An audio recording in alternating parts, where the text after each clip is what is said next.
ಕೂತ್ಕೊಳ್ಳಿ.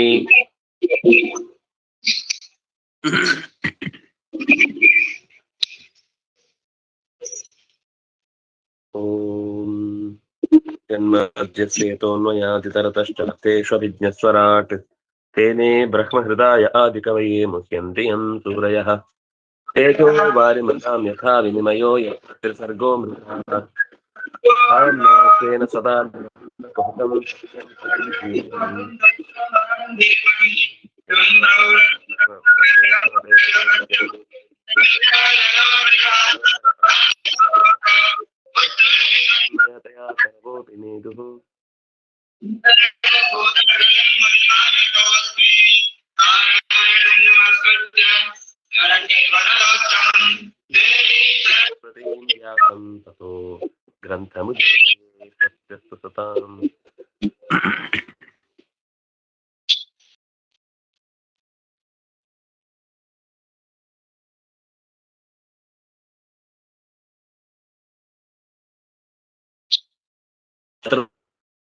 ಪರಮಾತ್ಮ ಆವಿರ್ಭವಿಸಿದ ಭಾಗವನ್ನ ಹೇಳ್ತಾ, ಏವಂ ಸ್ತುತಃ ಸುರಗಣೈಃ ಭಗವಾನ್ ಹರಿರೀಶ್ವರ ತೇಷಾಮಾವಿರಭೂದ್ರಾಜನ್ ಸಹಸ್ರಾರ್ಕೋ ಯದ್ಯುತಿಃ.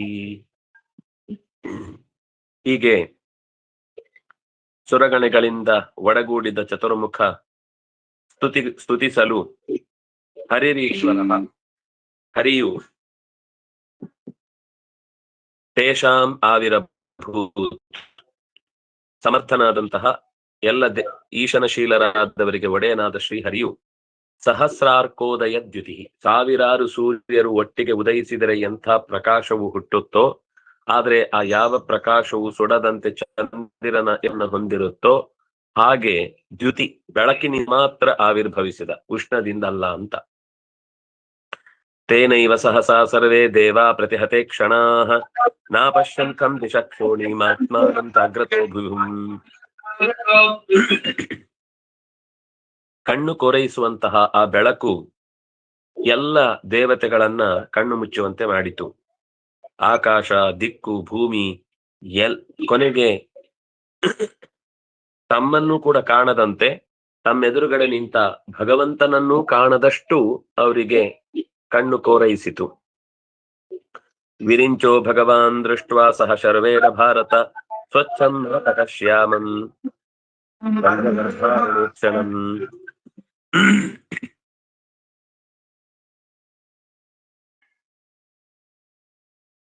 ಚತುರ್ಮುಖ, ಪಂಚಮುಖ ಇವರಿಬ್ರು ಪರಮಾತ್ಮನನ್ನ ಮೊದಲು ಕಂಡ್ರು. ನಿರ್ಮಲವಾದ ಮರತಕ ಮಣಿಯಂತೆ ಅತ್ಯಂತ ನೀಲವಾದ ಬಣ್ಣವುಳ್ಳ, ಕಮಲದ ನಡುವಿನ ದೇಟಿನಂತೆ ಅತ್ಯಂತ ಕೆಂಪಾದ ಕಣ್ಣುಗಳುಳ್ಳ ಕಂಜ ಗರ್ಭಾರುಣೇಕ್ಷಣಂ. ಕಂಜ ಅಂದ್ರೆ ಕಮಲ, ಅರುಣ ಅಂದ್ರೆ ಕೆಂಪು, ಗರ್ಭ ಅಂತಂದ್ರೆ ಅದರ ಮಧ್ಯದ ದೇಟು, ಮಧ್ಯದ ನೂಲು, ಅದರಂತೆ ಅಂದ್ರೆ ನಸುಗೆಂಪು ಅಂತ ಅರ್ಥ. ಗರ್ಭಾರುಣ ಅಂತಂದ್ರೆ ಅದರ ಮಧ್ಯದ ದೇಟು ಅತ್ಯಂತ ಸಹಜವಾದ ಕೆಂಪು ಬಣ್ಣದಿಂದ ಕೂಡಿರುತ್ತೆ. ನಸುಗೆಂಪಾದ ಬಣ್ಣದಿಂದ ಕೂಡಿರುವಂತಹ ಕಣ್ಣುಗಳಿಂದ ಕೂಡಿರುವ ಪರಮಾತ್ಮನನ್ನು ದೃಷ್ಟ್ವಾ ನೋಡಿ, ಅದೆಂಥವನು ಅಂದ್ರೆ ಸ್ವಚ್ಛಂ, ಅತ್ಯಂತ ನಿರ್ಮಲವಾದ ಮಣಿಯ ಪ್ರಭೆಯಂತೆ ಕಾಣಿಸ್ತಾ ಇರುವವನು. ತಪ್ತ ಹೇಮಾವದಾತೇನ ಲಸತ್ ಕೌಶೇಯ ವಾಸಸ ಪ್ರಸನ್ನ ಚಾರು ಸರ್ವಾಂಗಂ ಸುಮುಖಂ ಸುಂದರ ಭ್ರುವಂ. ಪುಟಕ್ಕಿಟ್ಟ ಅಪರಂಜಿಯ ಚಿನ್ನದಂತೆ ತಪ್ತ ಹೇಮಾವದಾತೇನ, ನಿರ್ಮಲವಾದ ಹೊಳೆಯುವ ಅವದಾತ ಅಂತಂದ್ರೆ ಬಟ್ಟೆ.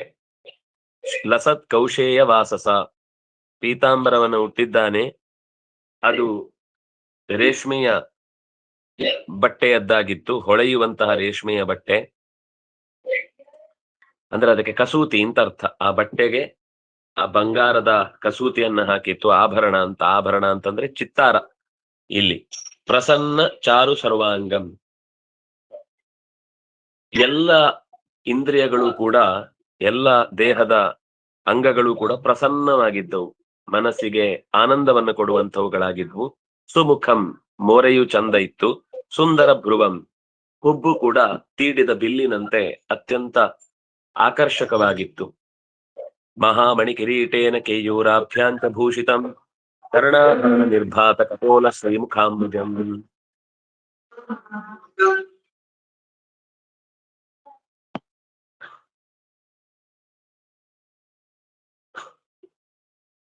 ನಡುಪಟ್ಟಿಯ ಡಾಬು, ನಡುಪಟ್ಟಿ ಅಂದ್ರೆ ಡಾಬು, ಸೊಂಟಕ್ಕೆ ಹಾಕುವಂಥದ್ದು.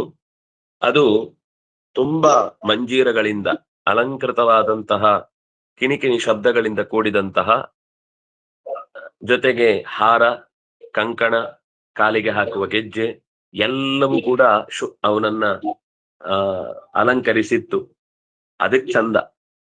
ಅವನದ್ರಿಂದ ಚಂದ ಅಲ್ಲ, ಅವುಗಳಿಗೆ ಅವನ ಮೇಲೆ ಇದ್ದದ್ರಿಂದ ಒಂದು ಇನ್ನೂ ಹೊಳಪು, ಅವುಗಳ ಲಕ್ಷಣ ಇನ್ನೂ ಚೆನ್ನಾಗಿ ಕಾಣಿಸ್ತಿತ್ತು. ಕುತ್ತಿಗೆಯಲ್ಲಿ ಕೌಸ್ತುಭಾಭರಣಂ, ಎದೆಯಲ್ಲಿ ಶ್ರೀವತ್ಸ ಲಕ್ಷ್ಮ, ಲಕ್ಷ್ಮ ಅಂದ್ರೆ ಚಿಹ್ನೆ ಅಂತ ಅರ್ಥ. ಎದೆಯಲ್ಲಿ ಒಂದು ಸುಂದರವಾದ ಚಿಹ್ನೆ. ಬಿಭ್ರತಂ ವನಮಾಲಿನಂ, ಕುತ್ತಿಗೆಯಿಂದ ಕಾಲಿನ ತನಕ ಜೋತಾಡುವಂತಹ ಎಲ್ಲ ಕಾಡಿನ ಹೂ ಮತ್ತು ಎಲೆಗಳಿಂದ ಕಟ್ಟಿದಂತಹ ಮಾಲೆಯನ್ನ ಧರಿಸಿದ್ದ. ವನಮಾಲ ಅಂದ್ರೆ ಕಾಡು ಹೂಗಳಿಂದ ಮತ್ತು ಎಲೆಗಳಿಂದ ನಿರ್ಮಾಣಗೊಂಡಂತಹ ಸುಂದರವಾದ ಪಾದದವರೆಗೆ, ಕುತ್ತಿಗೆಯಿಂದ ಪಾದದವರೆಗೆ ಬರುವ ಉದ್ದದ ಮಾಲೆಯನ್ನು ವನಮಾಲಾ ಅಂತ ಕರೀತಾರೆ. ಅವನು ವನಮಾಲಿ. ಸುದರ್ಶನಾಧಿಭಿಸ್ತ್ರಾತೈ ಶಾಸ್ತ್ರೈ ಮೂರ್ತಿ ಮಧ್ವಿರುಪಾಸಿತಂ ತುಷ್ಟಾವದೇವ ಪ್ರವರ ಸಕರ ಪುರುಷಂ ಪರಂ ಸರ್ವಾಭರಣೈ ಸಾಕಂ ಸರ್ವಾಂಗೈರವನಿಂಗತೈ. ಸುದರ್ಶನ ಚಕ್ರ ಮೊದಲಾದ ತನ್ನ ಆಯುಧಗಳು ನಿಜವಾದ ಅವುಗಳ ಆಯುಧದ ಅಭಿಮಾನಿ ದೇವತೆಗಳು ಅವನ ಸೇವೆ ಮಾಡ್ತಾ ಇದ್ದಾರೆ. ಅವನ್ ಕೈ ಹೀಗೆ ಬಿಟ್ರು ಅದಲ್ಲೇ ಇದೆ, ತಿರುಗ್ತಾ ಇದೆ. ಅವನ್ ಮತ್ತೆ ಕೈ ಹೀಗಂದ್ರೆ ವಾಪಸ್ ಸಿಕ್ಕಾಕೊಳ್ಳುತ್ತೆ. ಅವನ್ ಖಡ್ಗವನ್ನ ಕೈ ಬಿಟ್ರೆ ಖಡ್ಗ ಅಲ್ಲೇ ಇರುತ್ತೆ. ದೇವ್ರ ಸೇವೆಗೆ ಯಾವಾಗ್ಲೂ ರೆಡಿ ಇರುತ್ತೆ. ಅವನ್ ಕೇಳಿ ಬರ್ಲಿ ಅಂತ ಹೇಳ್ಬೇಕಾಗಿಲ್ಲ, ಅದು ಯಾವಾಗ್ಲೂ ಅವನ್ ಕೈ ಎಲ್ಲಿ ಹಿಡಿತಾನೋ ಅಲ್ಲಿ ಇರುತ್ತೆ. ಆ ರೀತಿ ಸೇವೆ ಮಾಡುತ್ತಾ ಇರುವಂತಹ ಆಯುಧಗಳು ಅವನ ಸುತ್ತ ಮೂರ್ತಿ ಮದ್ಭಿಹಿ ಉಪಾಸಿತಂ, ಅವುಗಳಿಗೆ ದೇವತಾ ಶಕ್ತಿಗಳು ಅಂತ ಕರೀತಾರೆ. ಸುದರ್ಶನ ಅಂದ್ರೆ ಬರೀ ಸುದರ್ಶನ ಚಕ್ರ ಮಾತ್ರ ಅಲ್ಲ, ಅದನ್ನ ಅಭಿಮಾನಿಸುವಂತಹ ಕಾಮದೇವ ಇದ್ದಾನೆ. ಕಾಮದೇವ ಅಂದ್ರೆ ಮನ್ಮಥ ಭಗವಂತನ ಕೈಯಲ್ಲಿರುವಂತಹ ಚಕ್ರ. ಗದಾ ಸ್ವರೂಪದಲ್ಲಿ ವಾಯುದೇವ ಇರ್ತಾನೆ. ಖಡ್ಗದ ಸ್ವರೂಪದಲ್ಲಿ ಸ್ವತಃ ಲಕ್ಷ್ಮಿ ಇರ್ತಾಳೆ. ಶಂಖದ ಸ್ವರೂಪದಲ್ಲೂ ಲಕ್ಷ್ಮಿಯ ಇನ್ನೊಂದು ರೂಪ ಇರುತ್ತೆ. ಹೀಗೆ ಭಗವಂತನ ಪ್ರತಿಯೊಂದು ಕೈಯಲ್ಲಿರುವ ಆಯುಧಗಳು ಶಂಖ, ಚಕ್ರ, ಗದಾ, ಪದ್ಮ, ಇದೆಲ್ಲವೂ ಕೂಡ ವಿಶಿಷ್ಟವಾದಂತಹ ದೇವತಾ ಶಕ್ತಿಗಳೇ ಅವನ ಕೈಯಲ್ಲಿ ಆವರಿಸಿರ್ತಾವೆ. ಹಾಗಾಗಿ ಆ ದೇವತೆಗಳು ಭಗವಂತನ ಸೇವೆಗಾಗಿ ಸದಾ ಸಿದ್ಧ. ಅವನ ಕುತ್ತಿಗೆಯಲ್ಲಿರುವ ಕೌಸ್ತುಭಾವರಣ ಮಣಿ ಅದು ಸ್ವತಃ ಚತುರ್ಮುಖನೇ ಆಗಿದ್ದಾನೆ. ಚತುರ್ಮುಖ ಭಗವಂತನ ಕೌಸ್ತುಭ ಮಣಿಯಾಗಿ ನಿಂತಿದ್ದಾನೆ ಅಂತ ಹೇಳ್ತಾರೆ. ಹೀಗೆ ಎಲ್ಲ ದೇವತೆಗಳು ಕೂಡ ಮೂರ್ತಿಮತ್ತಾಗಿ ಅವನ ಸುತ್ತ ನಿಂತಿದ್ದಾರೆ.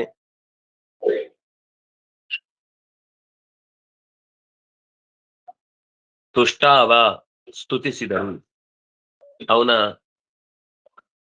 ಸಶರ್ವ ಪುರುಷಂ ಪರಂ, ರುದ್ರನಿಂದ ಕೂಡಿ ಚತುರ್ಮುಖ ಸರ್ವೇಶನಾದ ಪರಮ ಪುರುಷನನ್ನ ತಾವು ತಮ್ಮ ಶರೀರವನ್ನ ಉದ್ದಕ್ಕೆ ನೆಲದಲ್ಲಿ ಚೆಲ್ಲಿ, ಅಂದ್ರೆ ಅದಕ್ಕೆ ಸರ್ವಾಂಗ ನಮಸ್ಕಾರ ಅಂತ ಹೇಳ್ತಾರೆ, ಅಷ್ಟಾಂಗ ನಮಸ್ಕಾರ ಅಂತ ಹೇಳ್ತಾರೆ. ಎಲ್ಲ ಇಂದ್ರಿಯಗಳನ್ನು ನೆಲದಲ್ಲಿ ಚೆಲ್ಲಿ ಅವನಿಗೆ ನಮಸ್ಕಾರ ಮಾಡಿದ್ರು, ಸ್ತೋತ್ರ ಮಾಡಿದ್ರು, ಉದ್ದಕ್ಕೆ ಅಡ್ಡ ಬಿದ್ರು. ನಮ್ಮಲ್ಲೊಂದು ಮಾತಿದೆ, ಅಡ್ಡ ಬೀಳುದು ಅಂತ. ಅಡ್ಡ ಬೀಳುದು ಅಂದ್ರೆ ಕೆಲವರು ದೇವರು ಹೀಗಿದ್ರೆ ಹೀಗೆ ಅಡ್ಡ ಬೀಳ್ತಾರೆ. ಅದು ಹಾಗ ದೇವರಿಗೆ ಅಡ್ಡ ಬೀಳುದು ಅಂತ ಅರ್ಥ ಅಲ್ಲ. ಅಂದ್ರೆ ಕೆಲವ್ರ ನಂಬಿಕೆ ಹಾಗಿದೆ, ತಪ್ಪಲ್ಲ. ಒಟ್ಟು ದೇವರಿಗೆ ಸರ್ವ ಸಮರ್ಪಣೆ ಮಾಡುದು ಅಂತ ಅರ್ಥ. ಒಟ್ಟು ದೇಹ ಪೂರ್ತಿ ದೇವರ ಮುಂದೆ ಶರಣಾಗಿದೆ ಅಂತ ತೋರಿಸುವ ಒಂದು ಪ್ರಕ್ರಿಯೆ. ಹಾಗೆ ದೇವತೆಗಳೆಲ್ಲ ಸರ್ವಾಂಗಗಳನ್ನೂ ನೆಲಕ್ಕೆ ಚೆಲ್ಲಿದ್ರು. ಸರ್ವಾಂಗೈಹಿ ಅವನಿಂಗತೈಹಿ ಸರ್ವಾಮರ ಗಣೈಹಿ ತುಷ್ಟಾವ.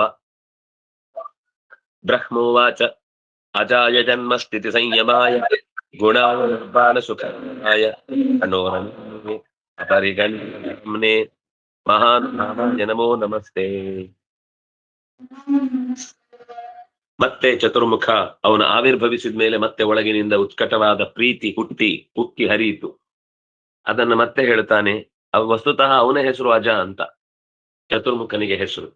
ಆದ್ರೆ ಅವನು ನನ್ನ ಹೆಸರು ನಂದಲ್ಲ, ಅದು ನಿಂದು ಅಂತ ಮೊದ್ಲೇ ಸ್ತೋತ್ರ ಮಾಡುವಾಗ ಅಜಾಯ ಅಂತ ಭಗವಂತನನ್ನೇ ಸ್ತೋತ್ರ ಮಾಡ್ತಾನೆ. ಇದು ನನ್ನ ಹೆಸರಲ್ಲ, ಇದು ನಿನ್ನ ಹೆಸರು. ಅಜಾಯ ಅಂದ್ರೆ ಹುಟ್ಟದವನಿಗೆ, ಜನ್ಮಸ್ಥಿತಿ ಸಂಯಮಾಯ ಆದ್ರೆ ಉಳಿದ ಜಗತ್ತಿನ ಎಲ್ಲರ ಜನ್ಮಸ್ಥಿತಿ ಸಂಯಮಗಳನ್ನ ನೋಡಿಕೊಳ್ಳುವವನಿಗೆ, ಗುಣಾಯ ಸಾತ್ವಿಕವಾದಂತಹ ಜ್ಞಾನಾನಂದಮಯವಾದ ಗುಣಗಳಿಂದಲೇ ಕೂಡಿದವನಿಗೆ, ನಿರ್ಬಾಣ ಸುಖಾರ್ಣವಾಯ, ಬಾಣ ಅಂದ್ರೆ ಶರೀರ, ನಿರ್ಬಾಣ ಅಥವಾ ನಿರ್ವಾಣ ಅಂತ ಕರೀತಾರೆ. ಅದು ನಿರ್ವಾಣ ಅಂದ್ರೆ ನಿರ್ಬಾಣ ಅಂತ ಅರ್ಥ. ಸಂಸ್ಕೃತದ ಮೂಲ ಶಬ್ದ ಅದು ಬಾಣ. ಬಾಣಂ ದೇಹ ಸಮುದ್ದಿಷ್ಟ. ಬಾಣ ಅಂದ್ರೆ ದೇಹ ಅಂತ ಅರ್ಥ. ನಿರ್ಬಾಣ ಅಂದ್ರೆ ದೇಹ ಇಲ್ಲದಂತೆ. ಅವನಿಗೆ ಈ ನಮ್ಮ ಹಾಗಿನ ಮಣ್ಣು ನೀರು ಗಾಳಿ ಬೆಂಕಿ ಆಕಾಶದ ದೇಹ ಇಲ್ಲ. ದೇಹವನ್ನ ತೊರೆದವನು, ಬಾಣವನ್ನ ಬಿಟ್ಟವನು, ಶರೀರವನ್ನು ಬಿಟ್ಟವನು. ಅದಕ್ಕೆ ಬಾಣ ಅಂತ ಯಾಕೆ ಹೆಸರು? ಬ ಅಂದ್ರೆ ಬಕಾಮನೆ ಅಂತ ಧಾತು. ಅಣ ಅಂದ್ರೆ ಅಣಗತವು. ಕಾಮನೆಗಳನ್ನ ಯಾವುದು ಪಡೆಯುತ್ತೋ ಅದು ಬಾಣ. ಎಲ್ಲ ಬಯಕೆಗಳನ್ನ ಪಡಿಲಿಕ್ಕೆ ಸಾಧ್ಯ ಆಗುದು ಈ ದೇಹದಿಂದಲೇ. ಆದ್ರಿಂದಾಗಿ ಈ ಶರೀರಕ್ಕೆ ಬಾಣ ಅಂತ ಹೆಸರು. ಅಥವಾ ಬಾಣ ಅನ್ನುವ ಶಬ್ದವನ್ನು ನಾವು ಬಿಡುವುದರಲ್ಲಿ ಹೇಳುವುದೇನು ಅಂದ್ರೆ, ಎದುರಾಳಿಯ ಪ್ರಾಣ ಹೋಗಬೇಕು ಅನ್ನುವ ಬಯಕೆಯನ್ನ ಅದು ನಡೆಸಿಕೊಡುತ್ತೆ. ಆದ್ರಿಂದಾಗಿ ಅದಕ್ಕೆ ಬಾಣ ಅಂತ ಹೆಸರು. ನನ್ನ ಬಯಕೆ, ಆಗ ಅರ್ಜುನ ನೆಲಕ್ಕೆ ಬಾಣವನ್ನ ಬಿಟ್ಟು ಭೀಷ್ಮಾಚಾರ್ಯರಿಗೆ ಗಂಗೆಯನ್ನ ಅವರ ಬಾಯಿಗೆ ಬೀಳುವ ಹಾಗೆ ಮಾಡ್ತಾನೆ. ಆ ಸರತಲ್ಪದಲ್ಲಿ ಮಲಗಿದ್ದ ಹೊತ್ತಿಗೆ ಬಾಯಾರಿಕೆ ಆಗ್ತಾ ಇದೆ, ನನಗೆ ಅಲೌಕಿಕವಾದ ನೀರು ಕೊಡು ಅಂತ ಕೇಳಿದಾಗ ಬಾಣದಿಂದಲೇ ಬಯಸಿದ್ದನ್ನ ಅವರಿಗೆ ಸಿಗುವಂತೆ ಮಾಡ್ತಾನೆ. ಆದ್ರಿಂದಾಗಿ ಅದನ್ನ ಬಾಣ ಅಂತ ಕರೀತಾನೆ. ಬಾಣ ಅಂದ್ರೆ ಬಯಸಿದ್ದನ್ನ ನೀಡುತ್ತೆ. ಈ ಶರೀರವು ಬಾಣ. ನೀವು ಉಪನಿಷತ್ತನ್ನ ಗಮನಿಸಿದ್ರೆ ಈಗ ಬಾಣ ಅಂತ ಶರೀರಕ್ಕೆ ಹೆಸರನ್ನ ನಾವು ನೋಡ್ತೇವೆ. ಬ್ರಹ್ಮತಲ್ಲಕ್ಷ್ಯ ಮುಚ್ಯತೆ ಶರೋಹ್ಯಾತ್ಮ. ಈ ಶರೀರವೇ ಆತ್ಮ, ಅಂದ್ರೆ ಶರೀರವೇ ಶರ. ಅದಕ್ಕೆ ಶರ ಮತ್ತು ಶರೀರ ಅಂತ ಎರಡು ಹೆಸರಿದೆ. ಶೃಣಾತಿ ನಾಶ ಮಾಡುತ್ತೆ, ಅದರಿಂದ ಅದಕ್ಕೆ ಶರ ಅಂತ ಹೆಸರು. ಇದು ಶರೀರ ನಾಶವಾಗತ್ತೆ, ಅದರಿಂದಾಗಿ ಶರೀರ ಅಂತ ಹೆಸರು. ಹೀಗೆ ನಿರ್ಬಾಣ, ಶರೀರ ಇಲ್ಲದೆ ಇದ್ರೂ ಕೂಡ ಸುಖಾರ್ಣವಾಯ, ಸುಖದ ಸಮುದ್ರವೇ ಆಗಿದ್ದಾನೆ. ದೇವರನ್ನ ಗುಣ ಅಂದ್ರು, ಅವನು ಗುಣವಂತ ಅಂದ್ರು. ಅದೇ ರೀತಿ ಬಾಣ ಇಲ್ಲ ಅಂದ್ರು, ಶರೀರ ಇಲ್ಲ ಅಂದ್ರು. ಗುಣ ಇದೆ, ಶರೀರ ಇಲ್ಲ ಅಂದ್ರೆ ನಮ್ಮ ಹಾಗಿನ ಶರೀರ ಅಲ್ಲ ಅಂತ ಅರ್ಥ ಆಯ್ತು, ಮತ್ತು ನಮ್ಮ ಹಾಗಿನ ಗುಣವೂ ಅಲ್ಲ ಅಂತ ಅರ್ಥ ಆಯ್ತು. ಆದ್ರೆ ಗುಣ ಅಂತ ಹೇಳಿ ಒಂದು ಶಬ್ದ ಹೇಳಿದ್ದು. ನೆಕ್ಸ್ಟ್ ಸುಖ ಅರ್ಣವಾಯ, ಸುಖವೇ ಕಡಲೆನ್ನುವಂತೆ ತುಂಬಿಕೊಂಡವ, ಸೊಗದ ಗಡಲು. ಅಣೋರಣಿಮ್ನೆ, ಅತ್ಯಂತ ಅಣುವಿಗಿಂತ ಅಣುವಾದ ಸ್ಥಿತಿಯಲ್ಲಿ ಇರುವವನು. ಅಪರಿಗಣ್ಯ ಧಾಮ್ನೆ, ಅವನ ಅಳತೆಯನ್ನ ಇಲ್ಲಿ ತನಕ ಯಾರೂ ಕೂಡ, ಅವನ ಗುಣವನ್ನಾಗಲಿ ಅವನ ಜ್ಞಾನಾನಂದ ಸ್ವರೂಪವನ್ನಾಗಲಿ ಇಲ್ಲಿ ತನಕ ಯಾರೂ ಕೂಡ ಲೆಕ್ಕ ಹಾಕ್ಲಿಕ್ಕಾಗಿಲ್ಲ. ಅಪರಿಮಿತವಾದ ವಿಸ್ತೃತವಾದ ಧಾಮ ಅಂದ್ರೆ ಮನೆ, ವೈಕುಂಠ. ತುಂಬಾ ಜನ ಹೋಗಿ ಹೋಗಿ ಹೋಗಿ ವೈಕುಂಠ ಫುಲ್ ಆದ್ರೆ ಮತ್ತೇನ್ ಮಾಡುದು? ನಿಂಗೆ ಟೆನ್ಷನ್ ಬೇಡ, ನಾನು ಎಲ್ಲರನ್ನು ವೈಕುಂಠದಲ್ಲಿ ನೋಡ್ಕೊಳ್ತೇನೆ ಅಂತಾರೆ. ಫಸ್ಟ್ ಆಫ್ ಆಲ್ ಹೋಗೋರಿಗೆ ಮೊದಲೇ ಅಯ್ಯೋ ಇಲ್ಲೇ ಚೆನ್ನಾಗಿದೆ ಅಂತ ಅನ್ನಿಸ್ತಾ ಇರುತ್ತೆ. ಅಲ್ಲಿಗೆ ಹೋಗೋರ ಸಂಖ್ಯೆ ಕಮ್ಮಿ. ಹಾಗೂ ಹೋಗಿ ಹೋಗಿ ಹೋಗಿ ಹೋಗಿ ಫುಲ್ ಆಯ್ತು ಅಂದ್ರೆ ಚಿಂತೆ ಮಾಡ್ಬೇಡಿ, ಅಪರಿಮಿತ ಧಾಮ್ನೆ. ನನ್ನ ಹತ್ರ ಎಷ್ಟು ಜನ ಬಂದ್ರು ಎಕ್ಸ್ಪ್ಯಾಂಡ್ ಆಗುವಂತಹ ಮೋಕ್ಷದ ಬಾಗಿಲು ತೆಗೆದಿದೆ, ಯಾರೂ ಬರಬಹುದು ಅಂತ ಸ್ತೋತ್ರ ಮಾಡ್ತಾನೆ. ಅಂದ್ರೆ ನಿನ್ನ ಬಳಿಗೆ ಬರುವಾಗ ನಿನ್ನ ಮನೆ ಚಿಕ್ಕದು ಅಂತ ಯೋಚನೆ ಮಾಡ್ಬೇಕಾಗಿಲ್ಲ.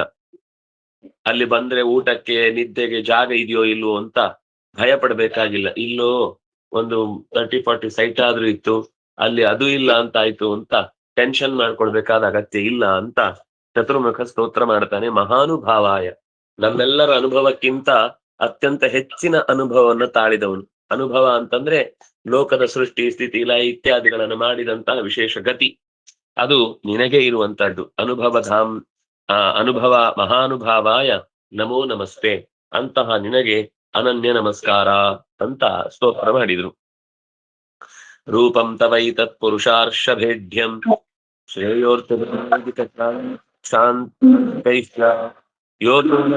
ಸಹನ ಸ್ತ್ರೀಲೋಕಾನ್ ಪಶ್ಯಾನ್ ಮುಷ್ಮಿನ್ ಭವ ವಿಶ್ವಮೂರ್ತಿ.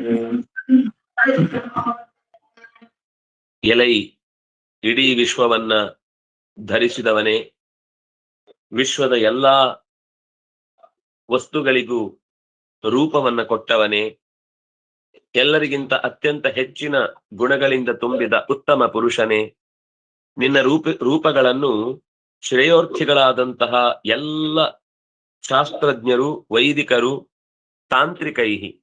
ತಾಂತ್ರಿಕೈ ಪಂಚರಾತ್ರಗಳನ್ನ ಆರಾಧನೆ ಮಾಡುವವರು ಭಕ್ತಿಯೋಗದಿಂದ ಆರಾಧಿಸ್ತಾರೆ. ನಿನ್ನ ಆರಾಧನೆಗೆ ಅತ್ಯಂತ ಬಲವಾದ ವಿಶೇಷವಾದ ಶಕ್ತಿ ಏನು ಬೇಕಿಲ್ಲ. ಒಂದೇ ನಿಮಿಷ.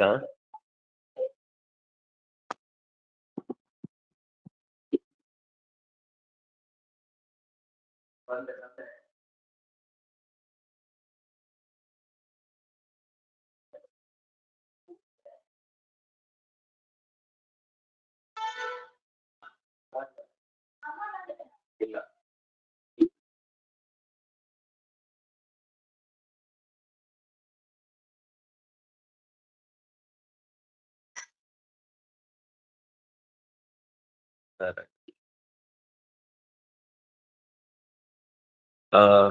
ಪೂಜಾ ಪರಂಪರೆಯ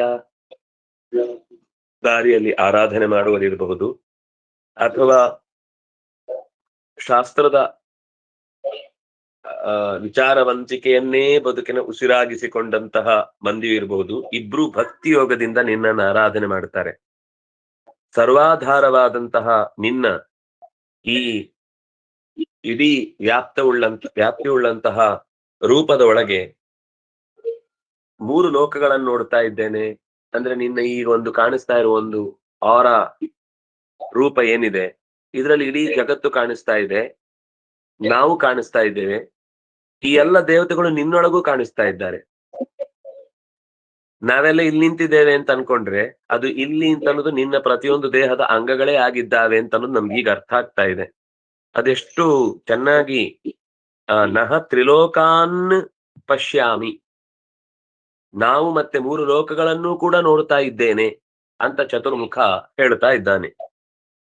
ನಮ್ಮನ್ನು ಅಸ್ಮಾನ್ನಃ, ನಮ್ಮನ್ನು ಮತ್ತು ತ್ರಿಲೋಕಾನ್ 3 ಲೋಕಗಳನ್ನು ಕೂಡ ನಿನ್ನೊಳಗೆ ಕಾಣ್ತಾ ಇದ್ದೇನೆ. ತ್ವಯ್ಯಗ್ರ ಆಸೀತ್ ಇದಮಾತ್ಮತಂತ್ರೇ ತ್ವಮಾದಿರಂತೋ ಜಗತೋಸ್ವ ಮಧ್ಯಂ ಘಟಸ್ಮೇವ ಪರಸ್ಮಾತ್ ತ್ವಮೇವ ನಾಮ. ಪ್ರಳಯ ಕಾಲದಲ್ಲಿ ನೀನೊಬ್ಬನೇ ಇದ್ದಿ. ಸ್ವತಂತ್ರವಾದ ನಿನ್ನ ಉದರದಲ್ಲೇ ಈ ಜಗತ್ತು ಇತ್ತು. ನೀನೇ ತ್ವಯಿ ಅಗ್ರೆ, ನೀನು ಎಲ್ಲದಕ್ಕಿಂತ ಮೊದಲಿದ್ದಿ. ನಿನ್ನ ನಿಯಂತ್ರಣದಲ್ಲಿ ಇಡೀ ಜಗತ್ತು ನಿನ್ನ ಹೊಟ್ಟೆಯಲ್ಲಿತ್ತು. ಈ ಜಗತ್ತು ಹೊರಬರುವಾಗ ತ್ವಂ ಆದಿಹಿ, ನೀನೇ ಮೊದಲಿಗ.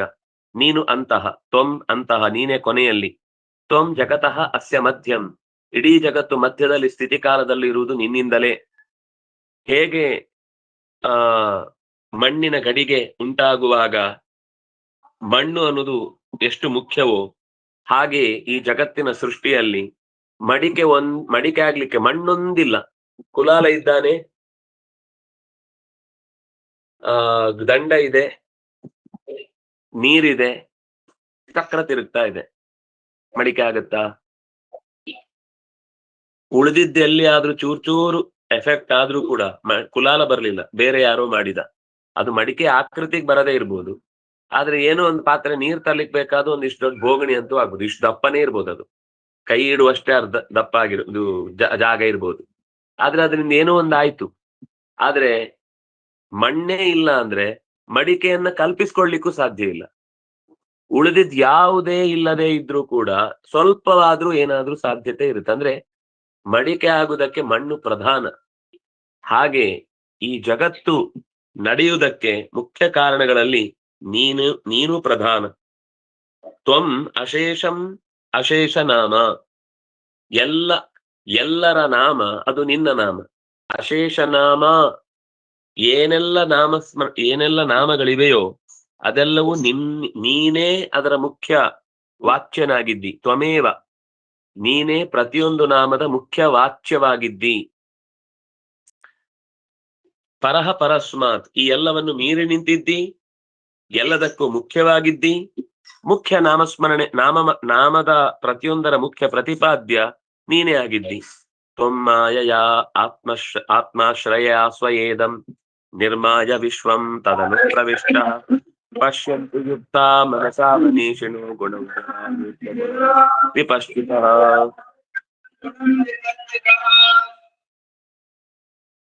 ನೀನು ಮಣ್ಣು ಗಡಿಗೆಯಾಗಿ ಪರಿಣಮಿಸುವಂತೆ ಜಗತ್ತಾದವನಲ್ಲ. ಮಣ್ಣಿನ ಗಡಿಗೆಯನ್ನ ಮಾಡುವಂತೆ ನಿನ್ನನ್ನೇ ಆಶ್ರಯಿಸಿದ ಪ್ರಕೃತಿ ಇದನ್ನ ಮಾಡ್ಲಿಕ್ಕೆ ಸಹಾಯ ಮಾಡುತ್ತೆ. ನೀನು ಆ ಪ್ರಕೃತಿಯಿಂದ ಈ ಜಗತ್ತನ್ನ ಸೃಷ್ಟಿಸ್ತಿ, ಅದರ ರಕ್ಷಣೆಗಾಗಿ ಒಂದು ರೂಪದಿಂದ ಅದರಲ್ಲೇ ಇರ್ತಿ. ತ್ವಂ ತದನು ಪ್ರವಿಷ್ಟ, ಅದು ಉಪನಿಷತ್ತಿನದ್ದೇ ಮಾತಿದೆಲ್ಲವೂ ಕೂಡ. ತತ್ ಸೃಷ್ಟ್ವಾ ತದೇವಾನುಪ್ರಾವಿಶತ್, ಅದನ್ನ ಸೃಷ್ಟಿಸಿ ತಾನು ಅದರೊಳಗೊಂದು ಪ್ರವೇಶ ಮಾಡಿ ಆ ರೂಪವನ್ನ ಕೊನೆಯ ತನಕ ಇರುವುದಕ್ಕಾಗಿ ಅಲ್ಲೇ ಗಟ್ಟಿಯಾಗಿ ಕೂತು ಬಿಟ್ಟ ಅಂತ ಉಪನಿಷತ್ತು ಹೇಳುತ್ತೆ. ಅದನ್ನೇ ವಿಶ್ವಂ ತದನುಪ್ರವಿಷ್ಟ, ಇಡೀ ವಿಶ್ವವು ಅವನಿಂದ ಪ್ರವೇಶಿಸಲ್ಪಟ್ಟಿದೆ. ಆದ್ರಿಂದಾಗಿ ವಿಶ್ವವಾಗಿ ಉಳಿದಿದೆ. ಅವನು ಹೊರಟ್ನ ಪಟಪಟ ಪಟಪಟ ಅಂತ ಪುಡಿಯಾಗಿ ಬಿಡುತ್ತೆ. ಅವನಿದ್ದನ ಅಲ್ಲಿ ತನಕ ಆರಾಮಾಗಿ ಓಡಾಡ್ಕೊಂಡಿರುತ್ತೆ. ಇದನ್ನ ವಿವೇಕಿಗಳಾದಂತಹ ಶಾಸ್ತ್ರಜ್ಞರಾದಂತಹ ಜ್ಞಾನಿಗಳು ಧ್ಯಾನದ ಮನಸ್ಸಿನಿಂದ ಭಗವಂತನ ಈ ವಿಶಿಷ್ಟವಾದ ಗುಣಗಳನ್ನ ಕಂಡುಕೊಳ್ತಾರೆ. ಈ ತ್ರಿಗುಣಗಳಲ್ಲಿ ಗುಣವ್ಯವಾಯೇ ಅಪಿ ಅಗುಣಂ ವಿಪಶ್ಚಿತ, ಈ ಗುಣದ ಪ್ರಪಂಚದಲ್ಲಿ ಎಲ್ಲ ಕಡೆ ತುಂಬಿಕೊಂಡಿದ್ದಾನೆ. ಆದ್ರೆ ಅವನು ಆ ಗುಣದ ಯಾವುದೇ ಪ್ರಭಾವವನ್ನು ತನ್ನಲ್ಲಿ ಅಂಟಿಸಿಕೊಂಡಿಲ್ಲ. ಎಷ್ಟು ಸ್ಪಷ್ಟವಾಗಿ ಗುಣವ್ಯವಾಯ, ವ್ಯವಾಯ ಅಂದ್ರೆ ಯಾವುದು ನಮಗೆ ಕಿರಿಕಿರಿ ಮಾಡುತ್ತೋ, ಯಾವುದು ನಮ್ಮನ್ನ ಸಂಸಾರದ ಬಂಧನದಲ್ಲಿ ಅಂಟಿಸುತ್ತೋ ಅಂತಹ ತ್ರಿಗುಣಗಳಲ್ಲಿ ಆತ ಸೇರಿಕೊಂಡಿದ್ರು ಕೂಡ ಅಗುಣ, ಅವನಿಗೆ ಮಾತ್ರ ಈ ಮೂರು ಗುಣಗಳು ಕೂಡ ಯಾವುದೇ ರೀತಿಯಿಂದ ಹಾನಿ ಉಂಟು ಮಾಡುವುದಿಲ್ಲ. ನೀನು ಗುಣಜನ್ಯವಾದ ದೋಷಗಳಿಗೆ ಎಂದೂ ಕೂಡ ಭಾಗಿಯಾಗುವವನಲ್ಲ. ಇದನ್ನು ಕೂಡ ವಿಪಶ್ಚಿತ ಪಶ್ಯಂತಿ. ವಿಪಶ್ಚಿತ ಅಂದ್ರೆ ಜ್ಞಾನಿಗಳು. ವಿಪಶ್ಚಿತ ತಥಾ ಪಶ್ಯಂತಿ, ನಿನ್ನನ್ನ ಲೌಕಿಕವಾದ ಯಾವುದೇ ಗುಣಗಳಿಂದ ಕೂಡದವನು ಅಂತ ಅವರು ಅರ್ಥ ಮಾಡಿಕೊಳ್ತಾರೆ. ಯಥಾಗ್ನಿ ಮೇಧಸ್ಯ ಮೃತಂಚ ಘೋಷು ಭುವ್ಯನ್ನಮೋತ್ಖನನೇತು ಸೌರ್ಯಾಃ ಯೋಗೈರ್ಮನುಷ್ಯ ಅಧಿಯಂತಿ ಹಿತ್ವಾ ಗುಣಂತಿ. ಕಟ್ಟಿಗೆಯಲ್ಲಿ ಬೆಂಕಿ ಹುಟ್ಟತ್ತೆ. ಬೆಂಕಿ ಅದು ನಿರ್ಮಲ, ತಾನೂ ನಿರ್ಮಲ, ತನ್ನಲ್ಲಿ ಬಿದ್ದ ವಸ್ತುಗಳನ್ನು ನಿರ್ಮಲ ಮಾಡುತ್ತೆ. ಅದರ ಸ್ವಭಾವ ಏನು ಅಂದ್ರೆ ಯಾವುದು ತನ್ನಲ್ಲಿ ಬೀಳುತ್ತೋ ಅದನ್ನು ಸುಟ್ಟು ಭಸ್ಮ ಮಾಡಿ ಅದು ಕೊಳೆಯಾಗದಂತೆ, ಭೂಮಿಗೆ ನಾಳೆ ಅದು ಕೊಳೆಯಾಗಿ ಉಳಿಬಾರದು, ಆ ರೀತಿ ಅದನ್ನ ಸುಟ್ಟು ಹಾಕತ್ತೆ.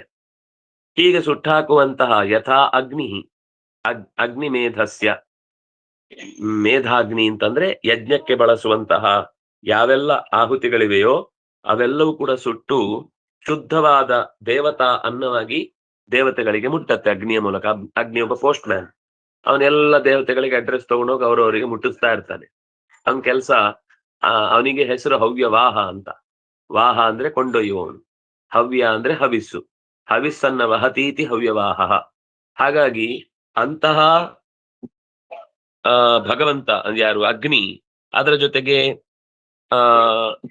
ಗೋವುಗಳಲ್ಲಿ ಗೋಷು ಅಮೃತಂ, ಅಗ್ನಿಯಲ್ಲಿ ಪಾವಿತ್ರ್ಯವನ್ನು ಅಂದ್ರೆ ಕಟ್ಟಿಗೆಯಲ್ಲಿ ಪವಿತ್ರವಾದ ಬೆಂಕಿಯನ್ನು, ಹಸುವಿನಲ್ಲಿ ಜೀವ ಉಳಿಸುವ ಅಮೃತವನ್ನು, ಭುವಿ ಅನ್ನಂ ಪೃಥಿವಿಯಲ್ಲಿ ಪ್ರಾಣಿಗಳಿಗೆ ಜೀವನಾಧಾರವಾದಂತಹ ಅನ್ನವನ್ನು, ಹಾಗೆ ಉತ್ಖನನೆ ತಥಾ ಉರ್ವ್ಯಾಹ ಅಂಬು, ನೆಲವನ್ನು ಮೇಲೆ ಯಾವುದು ನೀರಿಲ್ಲದೆ ಹೋದಾಗ ನೆಲವನ್ನು ಅಗೆದಾಗ ಉತ್ಖನನದಿಂದ ಅಂಬು, ಅಂಬು ಅಂದ್ರೆ ನೀರು, ಭೂಮಿಯ ಆಳದಲ್ಲಿಯೂ ಮೇಲೆ ಎಷ್ಟು ನೀರಿನ ಒಸರುಗಳು ಹರಿತಾವೋ ಅಷ್ಟೇ ನದಿಗಳು ಭೂಮಿಯ ಆಳದಲ್ಲೂ ಇದೆ. ಕೇವಲ ಮೇಲೆ ಮಾತ್ರ ನದಿ ಹರಿಯುವುದಲ್ಲ, ಭೂಮಿಯ ಒಳಗೂ ನದಿಗಳು ಹರಿತಾವೆ. ಅದರಲ್ಲಿ ಕೆಲವು ಒಸರುಗಳು ಸಿಗ್ತಾವೆ, ಕೆಲವು ಸಿಗಲ್ಲ, ತುಂಬಾ ಆಳದಲ್ಲಿರ್ತಾವೆ. ಅದು ಇರುವುದ್ರಿಂದನೇ ಭೂಮಿಯ ಟೆಂಪರೇಚರ್ ಅನ್ನೋದು ಅಷ್ಟು ಸಹಜವಾಗಿ ತಡ್ಕೊಂಡಿರುತ್ತೆ. ಭೂಮಿಯ ಒಳಗಿರುವ ಬೆಂಕಿಯ ಫೋರ್ಸ್ ಅನ್ನ ನೋಡಿದ್ರೆ ಅದು ಉಳಿಲೇಬಾರದು, ಆದ್ರೂ ಉಳಿಯತ್ತೆ ಭೂಮಿಯ ಆಳದಲ್ಲಿರುವ ನೀರಿನಿಂದಾಗಿ. ಅಂದ್ರೆ ಭೂಮಿಯನ್ನು ಉಳಿಸ್ಲಿಕ್ಕೋಸ್ಕರ ನೀರನ್ನು ಇಟ್ಟಿರುವಂತದ್ದು. ಇದನ್ನ ಮನುಷ್ಯ ಅಂದ್ರೆ ಕಟ್ಟಿಗೆಯಿಂದ ಬೆಂಕಿ ತಗೊಳ್ತಾನೆ, ಗೋವಿನಿಂದ ಹಾಲು ತಗೊಳ್ತಾನೆ, ಪ್ರಾಣಿಗಳಿಗೆ ಬೇಕಾದ ಅನ್ನವನ್ನು ನೆಲದಿಂದ ಉತ್ತು ಬಿತ್ತು ತೆಗೀತಾನೆ. ಇನ್ನು ನೀರನ್ನ ಭೂಮಿಯನ್ನ ಆಳವಾಗಿ ಅಗೆದಾಗ ಅಲ್ಲಿಂದ ಅವನಿಗೆ ಶುದ್ಧವಾದ, ಬಹುಶಃ ಪರಿಶುದ್ಧವಾದ ನೀರು ಅಂತ ಅನ್ನೋದು ಭೂಮಿಯ ಆಳದಲ್ಲಿ ಸಿಗುವ ಹಾಗೆ ಮೇಲೆ ಸಿಗಲ್ಲ. ತುಂಬಾ ಆಳದಲ್ಲಿ ಶುದ್ಧವಾದ ನೀರು ಸಿಗುತ್ತೆ. ಅಂತಹ ರೀತಿ ಜ್ಞಾನಿಗಳು ಕೂಡ ಶಾಸ್ತ್ರಾಧ್ಯಯನದಿಂದ ಅನೇಕ ಉಪಾಯಗಳನ್ನ ಮಾಡಿ ನಿರ್ಮಲವಾದ ಮೋಕ್ಷವನ್ನ ನಮಗೆ ಕಲ್ಪಿಸುವಂತಹ ಸಕಲ ಪರಿತಾಪಗಳನ್ನ, ತಾಪತ್ರಯಗಳನ್ನ, ಜೀವನದ ಕಷ್ಟಗಳನ್ನ ದೂರಕ್ಕೆ ತಳ್ಳುವಂತಹ ಭಗವಂತನೇ ನಿನ್ನನ್ನು ಕಂಡುಕೊಳ್ಳುತ್ತಾರೆ. ಅದು ಒಳ್ಳೆ ಉದಾಹರಣೆ. ಕಟ್ಟಿಗೆಯಿಂದ ಬೆಂಕಿ ತೆಗೆದ ಹಾಗೆ, ಹಸುವಿನಿಂದ ಹಾಲು ಕರೆದ ಹಾಗೆ, ನೆಲದಿಂದ ಬೆಳೆ ತೆಗೆದ ಹಾಗೆ. ಅಂದ್ರೆ ಕಷ್ಟಗಳು ಗಮನಿಸ್ತಾ ಬನ್ನಿ, ಒಂದಕ್ಕಿಂತ ಒಂದು ಕಷ್ಟ ಜಾಸ್ತಿ. ಕಟ್ಟಿಗೆಗೆ ಬೆಂಕಿ ಕೊಟ್ರೆ ಆಯ್ತು, ದಗ ದಗ ದಗ, ಅಥವಾ ತಿಕ್ಕಿದ್ರೆ ಆಯ್ತು ಬಂದ್ಬಿಡುತ್ತೆ. ಆದ್ರೆ ಅಲ್ಲಿ ಹಸುವನ್ನ ಮೇಯಿಸಿ ಅದಕ್ಕೆ ಪೆಟ್ಟಾಗದಂತೆ ನೋಡ್ಕೊಂಡು ಅದು ಸಂತೋಷವಾಗಿರುವಾಗ ಬೆಂತಟ್ಟಿ ಹಾಲು ಕರಿಬೇಕು. ಸುಮ್ನೆ ಹೋಗಿ ದಡಾರ್ ಅಂತ ಅದ್ರ ಕೆಚ್ಚಲಿ ಕೈ ಹಾಕಿದ್ರೆ ಕಾಲಲ್ಲಿ ಒದ್ದು ಬಿಡುತ್ತೆ ಸಿಟ್ಟು ಮಾಡ್ಕೊಂಡ್ರೆ. ಇವನು ದಡಬಡ ಅಂತ ಏನು ಅಂಗಡಿಯಿಂದ ಬ್ರೆಡ್ ಸಾಮಾನು ತಗೊಂಡ್ ಬಂದ ಹಾಗೆ ತಗೊಳ್ಲಿಕ್ಕೆ ಹೋದ್ರೆ ಒದ್ದು ಹಲ್ಲೆಷ್ಟಿದೆ ಅಂತ ಅವನಿಗೆ ಲೆಕ್ಕ ಕೈಯಲ್ಲಿ ತೆಕ್ಕೊಡುತ್ತೆ, ಕಾಲಲ್ಲಿ ಒದ್ದು. ಆದ್ರಿಂದ ಅಂದ್ರೆ ಕಟ್ಟಿಗೆನ ತಿಕ್ಕುವುದಕ್ಕಿಂತ ಹೆಚ್ಚು ಕಷ್ಟ ಹಸುವನ್ನ ಸಾಕಿ ಬೆಳೆಸಿ ಅದಕ್ಕೆ ಮನಸ್ಸಿಗೆ ಸಂತೋಷ ಮಾಡಿಸಿ ಬೆನ್ನು ತಟ್ಟಿ ಪ್ರೀತಿಯಿಂದ ಹಾಲು ಕರಿಬೇಕು. ಅಂದ್ರೆ ಅಲ್ಲಿ ಕೆಲಸ ಇದೆ, ಸ್ವಲ್ಪ ಜಾಸ್ತಿ ಕೆಲಸ ಇದೆ. ಇದಕ್ಕಿಂತ ಕಷ್ಟ ನೆಲವನ್ನ ಉತ್ತು ಬಿತ್ತು ಪ್ರಾಣಿಗಳಿಂದ ಆ ಬೆಳೆಯನ್ನ ಕಾಪಾಡಿ ಆಮೇಲೆ ಬೆಳೆ ಸಿಗುತ್ತೆ, ಅನ್ನ ಸಿಗುತ್ತೆ. ಇದಕ್ಕಿಂತಲೂ ಕಷ್ಟ ನೆಲದಲ್ಲಿ ಎಲ್ಲಿ ನೀರಿದೆ ಅಂತ ಹುಡುಕುದೇ ಕಷ್ಟ. ಅದು ಗೊತ್ತಾಗುದು ಇನ್ನೂ ಕಷ್ಟ. ಗೊತ್ತಾದ್ಮೇಲೆ ಆ ಜಾಗದಲ್ಲಿ ತುಂಬಾ ಆಳಕ್ಕೆ ಅಗದು ಅಗದು ಅಗದು ಅಗದು ಆಮೇಲೆ ನೀರು ಬರುತ್ತೆ. ಅದು ನೀರು ಬಂದ್ರೂ ಕೂಡ ಅದನ್ನ ಕೊನೆಯವರೆಗೆ ಉಳಿಸ್ಬೇಕು ಅಂದ್ರೆ ಅದರ ಸುತ್ತ ನೀರು ಆ ಬಾವಿಗೆ ಮತ್ತೆ ವಾಪಸ್ಸು ಸೇರುವ ಹಾಗೆ ಎಲ್ಲ ರಕ್ಷಣೆ ಮಾಡಿದ್ರೆ ಮಾತ್ರ ಬಾವಿ ಬತ್ತದೆ ಉಳಿಯತ್ತೆ. ಅದರ ಸುತ್ತ ಎಲ್ಲ ಕಟ್ಟಡ ಕಟ್ಟಿ ಹಾಳು ಮಾಡಿದ್ರೆ ಮುಂದಿನ ವರ್ಷಕ್ಕೆ ನೀರು ಬತ್ತಿ ಹೋದ್ಮೇಲೆ ಮತ್ತೆ ವಾಪಸ್ ಒಸರು ಬರುವುದಿಲ್ಲ. ಅದರ ಒಸರು ಹಾಳಾಗದಂತೆ ನೋಡ್ಕೊಳ್ಬೇಕಂದ್ರೆ ಲಾಂಗ್ ಟರ್ಮ್ ಎಲ್ಲೂ ಕೂಡ ಮನೆಯ ಪರಿಸರದಲ್ಲಿ ಹಾಳು ಮಾಡಬಾರ್ದು.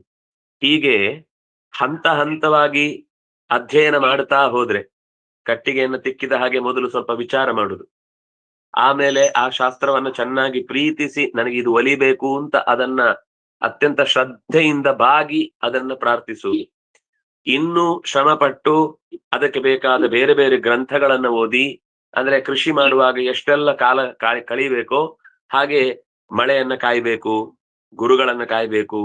ಅಂದ್ರೆ ಅಲ್ಲಿ ಬೆಳೆ ಬರಬೇಕಾದ್ರೆ ಮಳೆ ಕಾಯ್ಬೇಕು, ಇಲ್ಲಿ ಜ್ಞಾನ ಬರ್ಬೇಕಾದ್ರೆ ಗುರುಗಳನ್ನ ಕಾಯ್ಬೇಕು, ಕಾಲಾವಕಾಶ ತಗೊಳ್ಬೇಕು.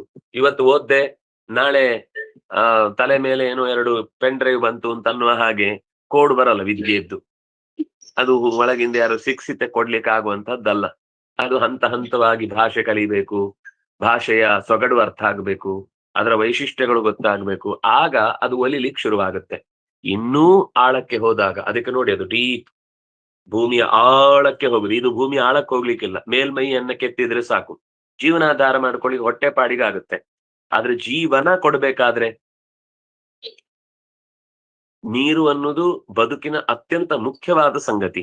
ಅದು ಸಿಗಬೇಕು ಅಂದ್ರೆ ಭೂಮಿಯ ಆಳಕ್ಕೆ ಹೋಗ್ಬೇಕು. ಹಾಗೆ ಅಮೃತದ ರಸ ಸಿಗಬೇಕು ಅಂದ್ರೆ ಶಾಸ್ತ್ರದ ಆಳಕ್ಕೆ ಹೋಗ್ಬೇಕು. ಅಲ್ಲಿ ಒಂದೊಂದು ಉದಾಹರಣೆನೂ ಕೂಡ ಅತ್ಯಂತ ಅದ್ಭುತ. ಪ್ರತಿಯೊಂದು ಉದಾಹರಣೆಯಲ್ಲೂ ಕೂಡ ಶಾಸ್ತ್ರಾಧ್ಯಯನಕ್ಕೆ ಹೋಲಿಸಿ ಆ ಉದಾಹರಣೆಗಳನ್ನು ಚತುರ್ಮುಖ ಹೇಳ್ತಾನೆ. ಹೀಗೆ ನೀನು ಈ ನಮ್ಮ ನಡುವೆ ತ್ರಿಗುಣಗಳ ಮಧ್ಯದಲ್ಲಿ ಕಾಣಿಸಿಕೊಳ್ತೀನಿ ಅಂದ್ರೆ ಕರ್ಮದ ವಶದಿಂದಲ್ಲ, ನಿನಗೆ ಯಾವ ಕರ್ಮವೂ ಇಲ್ಲ. ಬುದ್ಧಿಪೂರ್ವಕವಾಗಿ ನೀನು ಬೇಕು ಅಂತ ಬುದ್ಧಿಯಾ ಕವಯ ವಯಂತಿ, ಬುದ್ಧಿಯಿಂದ ಕವಿಗಳು ನಿನ್ನನ್ನು ವಯಂತಿ ಅಂದ್ರೆ ತಿಳಿದುಕೊಳ್ಳುತ್ತಾರೆ, ನಿನ್ನನ್ನ ಅರಿತುಕೊಳ್ಳುತ್ತಾರೆ. ಬುದ್ಧಿಯಾ ವಯಂತಿ, ಲೋಕದ ಪ್ರತಿಯೊಂದು ವಸ್ತುವಿನ ಒಳಗೆ ನೆಲೆಸಿ ತ್ರಿಗುಣಗಳಲ್ಲಿ ನೀನು ಓಡಾಡುವುದು ಕೂಡ ನಿನ್ನ ಸ್ವಂತ ಇಚ್ಛೆಯಿಂದ ಹೊರತು ನಿನಗೆ ಬೇರೆ ಆಪ್ಷನ್ ಇಲ್ಲದೆ ಎಲ್ಲಾದ್ರೂ ಒಂದ್ ಕಡೆ ಇರ್ಬೇಕು. ಸರಿ, ಇಲ್ಲೇ ಭೂಮಿಯಲ್ಲಿ ಇದ್ದು ಬಿಡ್ತೇನೆ, ಕೊನೆಗೆ ಮೇಲಿದ್ದು ಇಲ್ಲ ಕೆಳಗಿದ್ದು ಇಲ್ಲ ಅಂತ ಆಗಿ ಸ್ವರ್ಗನೂ ಇಲ್ಲ ಭೂಮಿಯೂ ಇಲ್ಲ ಅಂತ ಆಗೋ ದುಸ್ಥಿತಿ ಬೇಡ ಅಂತ ನಮ್ಮ ಜೊತೆಗೆ ಇರುವುದಲ್ಲ. ನೀನು ಈ ಭೂಮಿಯನ್ನು ಇರಿಸಿ ಸ್ವರ್ಗವನ್ನೂ ಸರಿಸಿ ನಡುವಿನಲ್ಲಿ ನೆಲೆಸಿ ನಮಗೆ ರಕ್ಷಣೆಯನ್ನು ಕೊಡುವವನು ಅಂತ ಚತುರ್ಮುಖ ಸ್ತುತಿ ಮಾಡ್ತಾ ಇದ್ದಾನೆ. ಇನ್ನು ಸ್ತೋತ್ರಗಳು ತುಂಬಾ ಇದೆ, ಇನ್ನೊಂದು 4 ಶ್ಲೋಕ ಇದೆ. ನಾಳೆ ಅದರ ಚಿಂತನೆಯನ್ನು ಅನುಸಂಧಾನ ಮಾಡೋಣ. ಶ್ರೀ ಹರಿಪ್ರಿಯತಾಂ ಶ್ರೀ ಕೃಷ್ಣಾರ್ಪಣಮಸ್ತು. ಕಾಯೇನ ವಾಚಾ ಮನಸೇಂದ್ರಿಯೈರ್ವಾ ಬುದ್ಧ್ಯಾತ್ಮನಾ